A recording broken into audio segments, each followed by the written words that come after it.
जी अस्सलाम वालेकुम। आवाज नहीं आ रही। अस्सलाम वालेकुम। वालेकुम सलाम। जी मेरा नाम डॉक्टर इजाज हयात है। मैं हयात मेडिकल सेंटर में एक जीपी के तौर पे काम करता हूं और मैं इंडिपेंडेंट कैंडिडेट भी हूं लंदन असेंबली का, जो कि कंसिस्ट है वाल्थम फॉरेस्ट, अज़लिंगटन, हैकनी।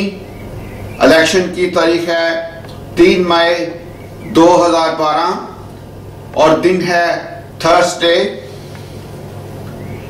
मैं नॉर्थ ईस्ट लंदन में 23 ईयर से रह रहा हूं और मैंने आज तक कोई ऐसा इलाका नहीं देखा है जहां के लीडर इलेक्शन जीतने के बाद तोते की तरह अपनी आंखें फेर लें।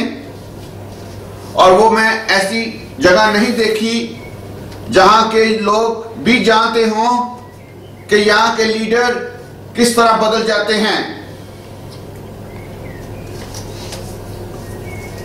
ये एक मैडनेस की निशानी है कि एक ही चीज को बार बार किया जाए और ये तो की जाए कि नतीजा मुख्तलिफ होगा। अगर आप एक ही चीज को बार बार करेंगे तो उसका नतीजा एक ही होगा। अगर आप एक फेल काउंसलर को, एक फेल एमपी को, एक इनकम्पिटेंट लीडर को लंदन असेंबली में भेजेंगे तो इस चीज की उम्मीद ना रखना कि कोई किस्म की तब्दीली आएगी, बल्कि हालात इससे बदतर भी हो सकते हैं। क्योंकि यहां पे मुझे ये कहते हुए शर्म आती है कि मैं प्रोफेशनल लीडर हूं,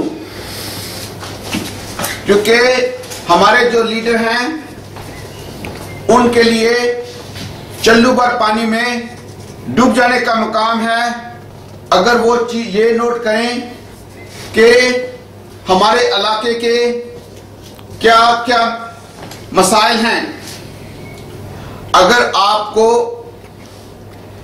एक फेल लेबर पार्टी के लीडर को लंदन असेंबली में भेजना है तो आप ये सोच लें कि इसके कैसे नुकसान और क्या क्या हो सकते हैं।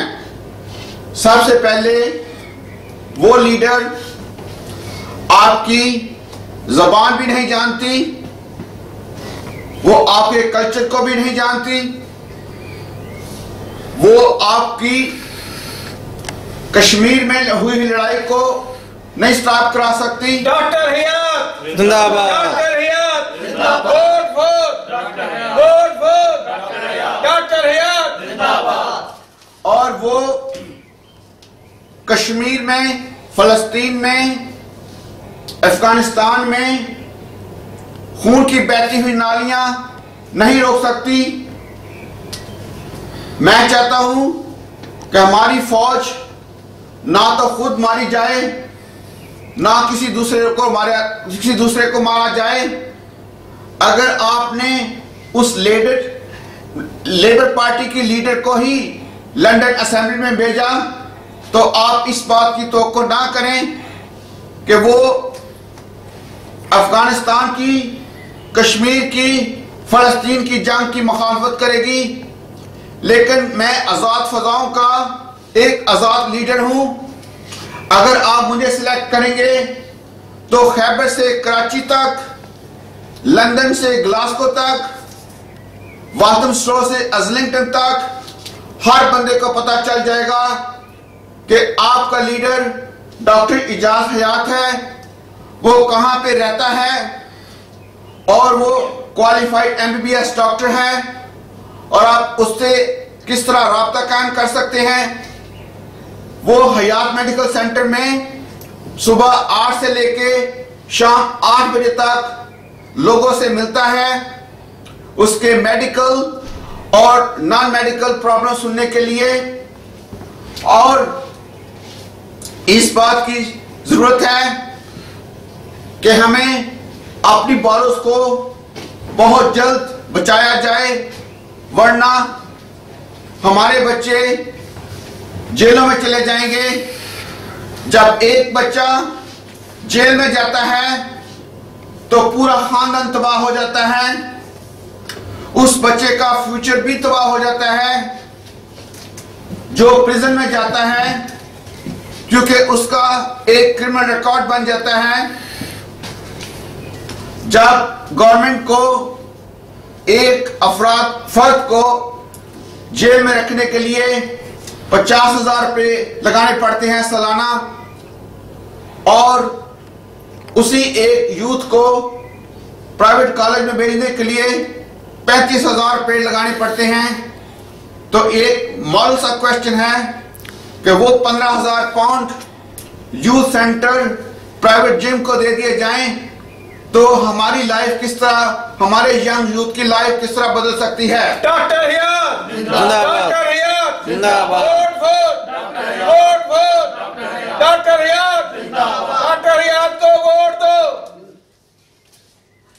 अब मुझे उस वक्त बहुत सदमा पहुंचा जब मैंने ली ब्रिज रोड पे एक प्राइवेट जिम में गया, तो उसके मालिक ने मुझे यह कहा कि उसको कोई फंडिंग नहीं मिलती, नॉट ए सिंगल पेनी। हमारी गवर्नमेंट को लोकल और नेशनल लेवल पर इन यूथ सेंटर और जिम को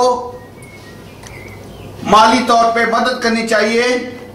हमारे नौजवानों को वजन उठाना चाहिए, ना कि सड़कों में वो ड्रग उठाएं, पुलिस उनको उठा के ले जाए, वो प्रिजन में चले जाएं। और हमें इस बात की जरूरत है कि मुझे आप सिलेक्ट करें, वोट दें, ताकि मैं लंदन असेंबली में जाके इस चीज के लिए लड़ सकूं। डॉक्टर हियात जिंदाबाद, डॉक्टर हियात जिंदाबाद, डॉक्टर हियात जिंदाबाद, डॉक्टर हियात जिंदाबाद, डॉक्टर हियात जिंदाबाद, vote vote, doctor Hayat, vote vote, doctor Hayat, vote vote, doctor हियात।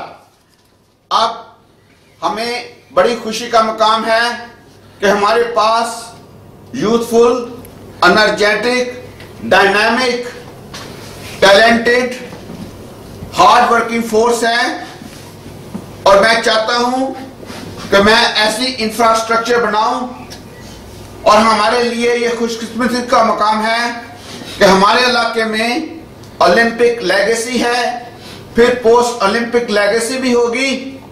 तो मैं एक ऐसा ढांचा, बुनियादी ढांचा तैयार करूंगा ताकि हमारे यंग नौजवान हर एक को नौकरी मिल सके, वो तनख्वाहें लें और मुल्क खुशहाली की तरफ जाए। डॉक्टर हियात जिंदाबाद, डॉक्टर हियात जिंदाबाद, डॉक्टर हियात जिंदाबाद। और मैं ये आपसे वादा करता हूं कि ये मैं सबसे पहले लंदन असेंबली में जाकर अपने यूथ के लिए, उनकी नौकरियों के लिए लड़ूंगा, और ये इसी वक्त पॉसिबल है जब आप 3 मई को अपने घरों से निकले और मुझे वोट दें। Thank you very much for listening.